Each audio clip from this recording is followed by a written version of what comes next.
বেহালায় petrol পাম্পের তাণ্ডব, পর পর গাড়ি ভাঙচুর। বেহালা বুড়ো শিবতলায় লীলা পাম্পে দুষ্কৃতী তাণ্ডব, পরপর গাড়ি ভাঙচুর করা হয়।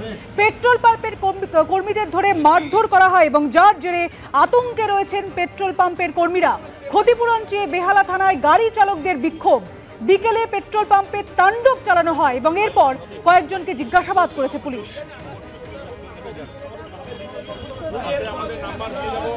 এটা 4:30 থেকে 5:30, 1 ঘন্টা তাণ্ডবটা চলেছে। দেখুন, আমরা ওখানে গ্যাসের জন্য প্রতিদিনই লাইন দিই। আমাদের সারা কলকাতায় গ্যাস যেহেতু এত অভাব, আমাদের অনেক কষ্ট করে গ্যাস ভরতে হয় গাড়িতে, কিন্তু তাহলে আমাদের পেট চালাতে হবে, গাড়ির লোন দিতে হবে। আজকে আমরা সেরকম রোজের মতন লাইন দিয়েছিলাম। হঠাৎ 4-5 জন ধরুন অ্যান্টি সোশ্যাল বলুন, দুষ্কৃতী বলুন বা ওখানকার লোকাল লোক বলুন, তারা এসে আমাদের গাড়িগুলো ভাঙচুর করতে শুরু করে। বোতল ভেঙে সবাইকে ভয় দেখায়, পেটে ঢুকিয়ে দেবো, লাঠি নিয়ে আসে। এবং দেখুন, আমরা সবাই ভালো ফ্যামিলির লোকজন, আমরা তো এদের সঙ্গে মারপিট করে পারবো না, তাই আমরা যে যার মতন নিজেদের বাঁচানোর চেষ্টা করি। প্রায় 11 থেকে 12টা গাড়ি ভাঙচুর করেছে এবং বডি অনেকগুলো ড্যামেজ করেছে। মানুষের অনেকগুলো আজকে অনেক ক্ষতি হয়ে গেল। একটা জিনিস বলুন, সেটা হচ্ছে ওখানে তো আপনারা নিয়মিত গ্যাস নিতে যান ওই শিবতলা পেট্রোল পাম্পে।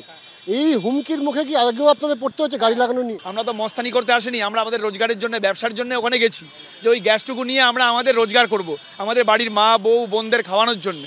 কিন্তু এরা দিনের পর দিন গালিগালাজ করছে। আজকে আমরা আর সহ্য করতে পারছি না, তাই আজকে আমরা সবার মিলে থানায় এসেছি। তার মধ্যে মাস পিটিশন, জয়েন্ট পিটিশন দেওয়া হয়েছে। আমাদের যে কটা গাড়ি ভেঙেছে সেই গাড়ির নাম্বার আমরা স্যারকে জানিয়েছি, আমরা ওসিকে জানিয়েছি এবং লালবাজারকে জানিয়েছি। তারা নেসেসারি স্টেপস নেবেন বলেছেন। আমরা তাদের উপরে ভরসা রেখেছি, আমরা দেখি যে তারা কি করেন।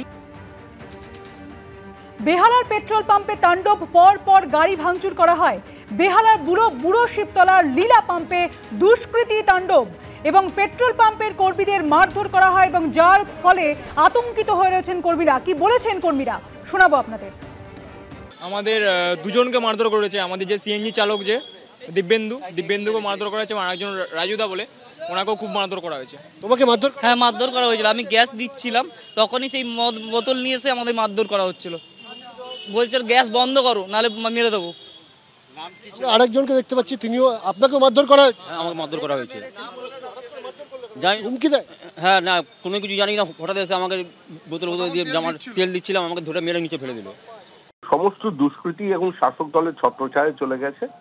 তারা জানে এই সরকারটা তাদের সরকার। এইটা হচ্ছে রাজ্যের সামগ্রিক পরিস্থিতি, total absence of law and order. রাজ্যপালের বিষয়টা দেখা উচিত। Total breakdown of constitutional machinery. আমরা বিশ্বাস করি যে এই সরকার যতদিন থাকবে এটা চলবে, কারণ এই সরকারটা কার্যত দুষ্কৃতীদের হাতে চলে গেছে। অনিয়ন্ত্রিত সমাজ এখন একটা খোলা বাজার, আর এখানে যার শক্তি সেই রাজত্ব করবে।